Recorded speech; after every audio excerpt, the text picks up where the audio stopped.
Oser transmettre. Les pains Poilane, Apolline Poilane. Orthoprothèse, Marilyn Boucharenc.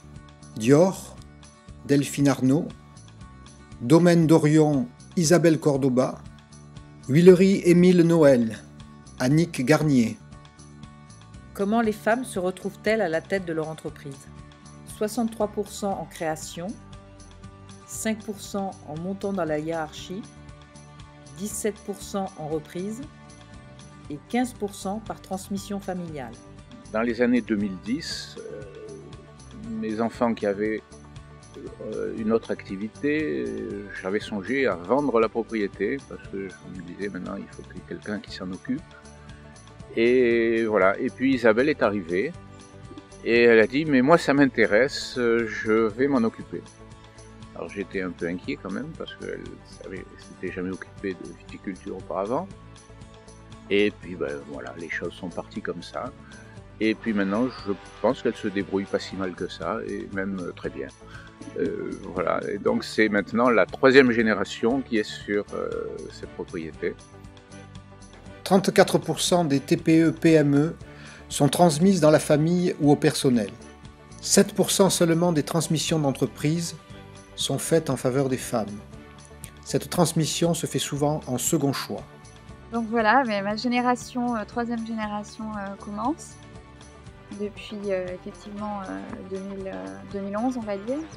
Et depuis, l'objectif c'est d'agrandir le domaine, de le diversifier. Donc aujourd'hui on a 60 hectares de vignes. On a 1 hectare d'oliviers que mon père a planté, qui maintenant sont en production. Et puis moi j'ai planté 2 hectares de truffes et je pense que c'est la 4e génération qui en profitera, en tout cas je l'espère. Maintenant le challenge c'est la transmission à la génération future.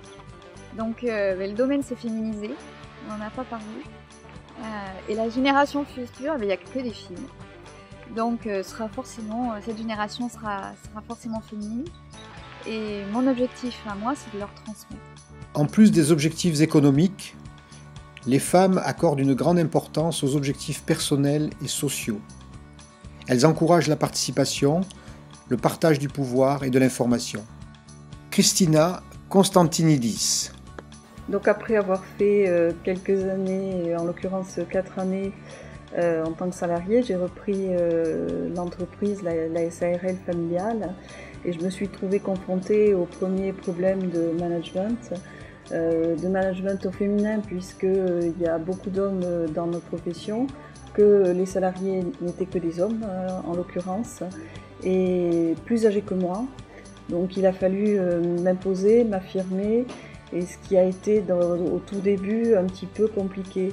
Mais je me rends compte avec du recul que le fait d'être une femme est un avantage parce qu'on s'intéresse beaucoup plus à l'homme avec un grand H dans l'entreprise, on le prend peut-être plus en considération. Aujourd'hui j'ai une grande fierté puisque mon fils a dans un premier temps décidé de suivre le même parcours que moi, c'est-à-dire qu'il a décidé d'être podo-orthésiste. Il a même continué puisqu'il est aujourd'hui orthoprothésiste également, il a la double formation. Il pense bien évidemment un jour, et puis moi je l'espère, revenir en Lozère pour reprendre cette entreprise. Donc ma satisfaction c'est surtout que j'ai su et j'ai pu lui transmettre, et puis mon père y était aussi pour beaucoup, cet amour et cette passion du métier. Joséphine, osez, Joséphine.